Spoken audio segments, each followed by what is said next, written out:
People thought my life was perfect, that I had a husband, a nice house, and everything I needed. But inside my heart, I was not happy. My husband, Adam, was a hard-working man. He woke up early every day and came home late at night. He paid all the bills and never complained. But he was always tired. He never asked me how I felt. We did not talk much anymore.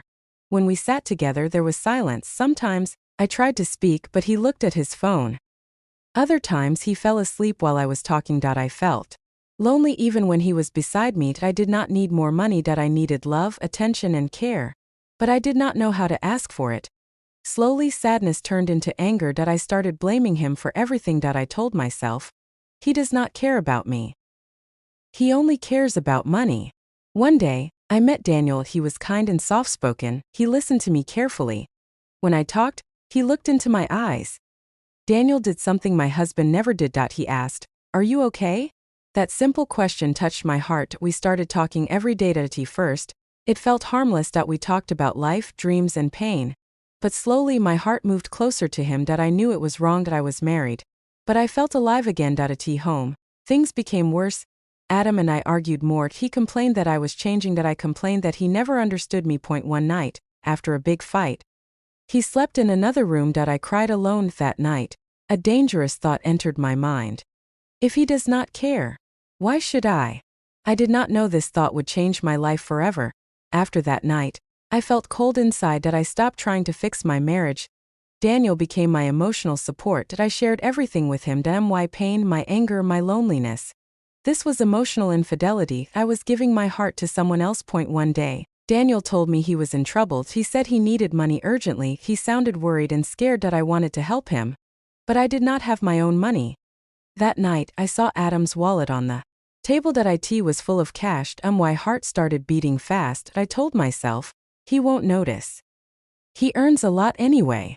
I felt guilty, but I still took the money. That was the first time I stole from my husband. I gave the money to Daniel. He thanked me and promised to return it. His words made me feel important, but guilt followed me everywhere. At home, I avoided Adam's eyes. Every sound made me nervous. Every question scared me. Days passed. Daniel asked for money again and again. Each time it became easier to steal. But my heart became heavier. Adam started noticing changes. He checked his money. He asked questions. I lied.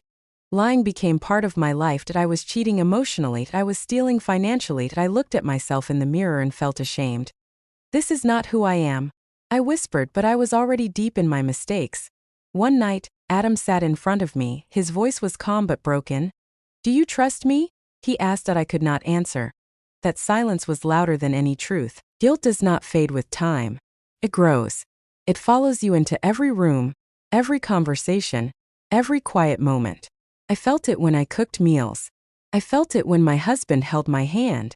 I felt it when he trusted me without question. Sleep became difficult. My thoughts were loud at night. I replayed everything again and again, wondering how I allowed myself to fall so far. I questioned my values, my character, my worth.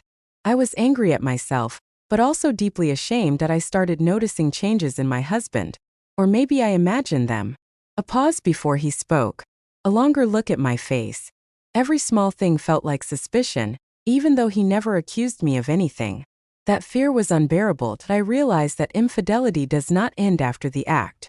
Continues in the mind, in the heart, in the distance it creates between two people who once felt close. I had built a wall between us, brick by brick, with my silence. Sometimes I wanted him to find out, just so the waiting would end. Other times I prayed he never would.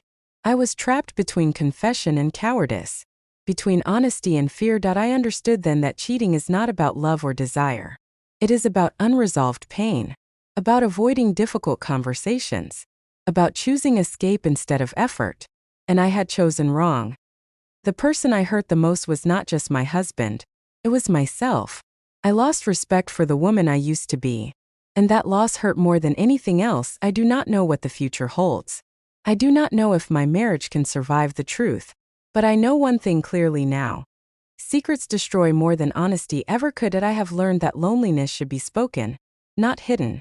That problems in marriage should be faced, not escaped. That infidelity is not a solution. It is a wound that spreads. I am standing at a crossroads. One path leads to confession, accountability, and possible loss. The other leads to continued silence and slow destruction. Neither is easy, but only one is honest. If you are listening to this story and feel unseen, unheard, or lonely in your relationship, please learn from my mistake. Talk, speak, ask for help. Do not look for comfort in the wrong place. Cheating did not heal me. It broke me. And now I must face the consequences of my choices, no matter how painful they are. Because real healing begins with truth.